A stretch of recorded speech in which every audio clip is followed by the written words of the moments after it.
분양가가 5억 3천인데 감정평가는 6억이 나왔다. 아니면 7억, 8억, 아니면 13억까지 나왔다라고 쳤을 때 대출이 얼마큼 나오는지 한번 적어봤습니다. 모두가 기다리는 위례지구 입주자 모집 공고문이 나왔습니다. 단지명은 위례포레샤인 17단지, 15단지인데요. 공공분양인 만큼 민간 분양과 다른 점, 그리고 주의할 점에 대해서 알아보도록 하겠습니다. 또한 후분양이라 입주가 빠른 만큼 우리가 필요로 하는 예산은 얼마나 될지 한번 알아보는 시간을 갖도록 하겠습니다. 그럼 한번 출발해 볼까요?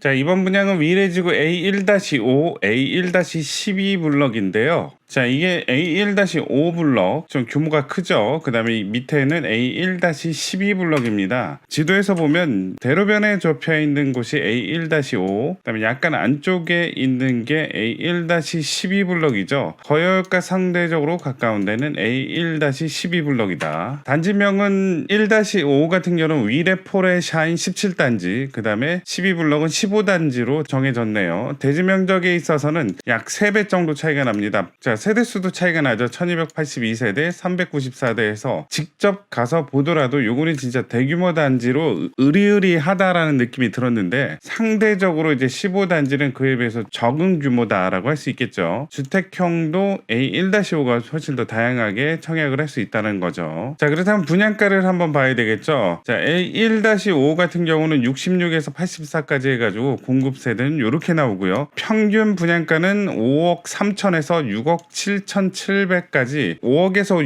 6억대의 분양가를 형성했다라는 거고요. 자, A1-12 블럭 같은 경우도 5억 초반에서 6억 7,268만원까지 5억에서 6억대 형성을 했다. 분양가는 아주 저렴하게 나왔다라고 할 수 있겠죠. 하지만 무엇보다도 이게 후분양이다 보니까 일정이 빠듯하고 예산을 빡빡하게 세워야 된다는 점이죠. 자, 일정을 보자면 일단 입주자 모집 공고일은 2020년 11월 19일입니다. 이때가 이제 기준일이라고 할 수 있겠죠. 그로부터 한 달 뒤인 12월 16일 날 발표를 합니다. 당첨자 발표일이 두 단지가 동일하기 때문에 두 단지 중에 한 단지만 골라서 넣을 수 있다는 사실이죠. 둘 다 넣으면 안 돼요. 자, 그리고 나서 2021년 3월 달에 이제 계약을 체결해야 되는데 그때 20%의 계약금이 있어야 되고요. 그로부터 이 3월로부터 두 달 뒤에 중도금 20% 있어야 되는데 요건 이제 중도금 대출 나온다고 치면 별 문제는 되지 않습니다. 하지만 중도금일로부터 3개월 뒤에는 또 입주가 들어갑니다. 2021년 8월 달이죠. 그때 잔금 60%를 준비를 해야 되는데, 자, 이때 감정평가가 얼마나 나오느냐, 대출이 얼마나 나오느냐 되게 중요하죠. 그건 이따가 다뤄보도록 하겠습니다. 그래서 실질적으로 입주 시기까지 1년도 채 남지 않았습니다. 엄청 빠듯하다는 얘기예요. 자, 그래서 이거를 좀 디테일하게 보자면 입주자 모집 공고는 11월 19일이고요. 특별 공급 청약 접수는 좀 나눠져 있습니다. 다자녀 신혼부부 같은 경우는 2020년 11월 30일, 노부모와 생애 최초는 2020년 12월 1일 날 접수를 합니다. 그리고 일반 공급 같은 경우는 1순위는 2020년 12월 10일 날 접수를 하니까 이 날짜가 다르니까 그거 놓치지 마시고 꼭 지원하시길 바라겠습니다. 자, 그리고 당첨자 발표일은 2020년 12월 16일이고요. 자, 그로부터 3개월 뒤에는 계약을 하고요. 중도금은 5월 14일, 입주일은 2021년 8월이니까 자, 이 일정, 이 빠듯한 일정을 소화할 수 있게 미리미리 준비하시길 바라겠습니다.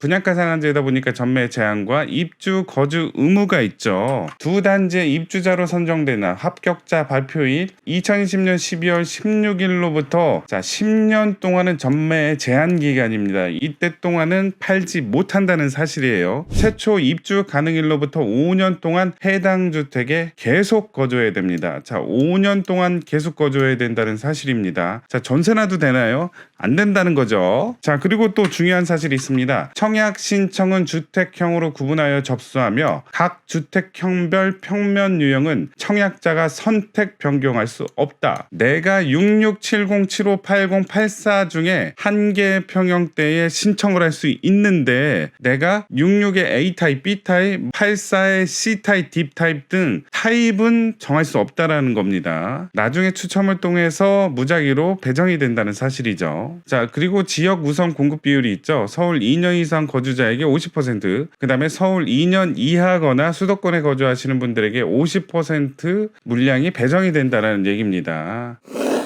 마지막으로 우리가 필요한 돈, 예산을 한번 책정해 보도록 하겠습니다. 입주가 급박하게 내년 8월인 만큼 잔금일 즈음에 감정평가가 얼마가 나와서 주택담보대출이 얼마큼 나오는지 예측하기 힘듭니다. 그래서 감정평가가 얼마가 나올지 모른다면 모든 경우의 수를 다 적어보면 되지 않을까요? 그래서 한 땀 한 땀 적어봤습니다. 66제곱과 84제곱의 분양가를 기준으로 책정해 봤는데요. 66제곱 분양가가 대략적으로 5억 3천 정도 하는데 계약금 20% 1억 600만 원 일단 있어야 되겠죠. 계약일날 2021년 5월 달에 중도금 20% 되는데 요거는 이제 중도금 대출이니까 당장에 필요하진 않고요. 그리고 나서 2021년 8월에 입주를 할 때 잔금 60%를 마련해야 된다면 그게 필요한 돈은 3억 1,800이다 라고 할 수 있습니다. 그래서 이 잔금일 때 감정평가가 얼마 나오는지, 분양가가 5억 3천인데 감정평가는 6억이 나왔다, 아니면 7억, 8억, 아니면 13억까지 나왔다라고 쳤을 때 대출이 얼마큼 나오는지 한번 적어봤습니다. 자, 그리고 중요한 점은 9억까지는 40%니까 9436해서 3억 6천이 나오는데 감정평가가 10억이라면 이제 9억까지는 3억 6천, 그 나머지 초과 분량 1억에 대해서는 20% 나오니까 2천만 원, 3억 6천 플러스 2천만 원이니까 3억 8천이라고 할 수 있죠. 그래서 요거를 쭉 한번 나열해 봤습니다. 그렇게 된다면 이제 총 필요한 돈이 나오는데요. 이 필요한 돈은 분양가에서 대출 금액 뺀 나머지 금액, 내가 실질적으로 필요한 현금을 얘기하는 겁니다. 그래서 요거를 한번 쭉 해봤습니다. 만약에 감정평가가 잘 나와서 한 10억 정도로 나왔다 치면 총 필요한 돈은 1억 5천이라고 할 수 있고요. 계약금을 3월 달에 1억 600을 지급했다고 치면 잔금 시 필요한 돈은 4,400밖에 되지 않는다는 사실이죠. 분양가가 5억 3천인데 감정평가가 6억밖에 안 한다, 아니면 엄청 크게 12억 13억까지 말이 되지 않느냐라고 할 수 있는데 좀 범위를 넓게 잡았습니다. 이 안에 한계는 걸리겠죠.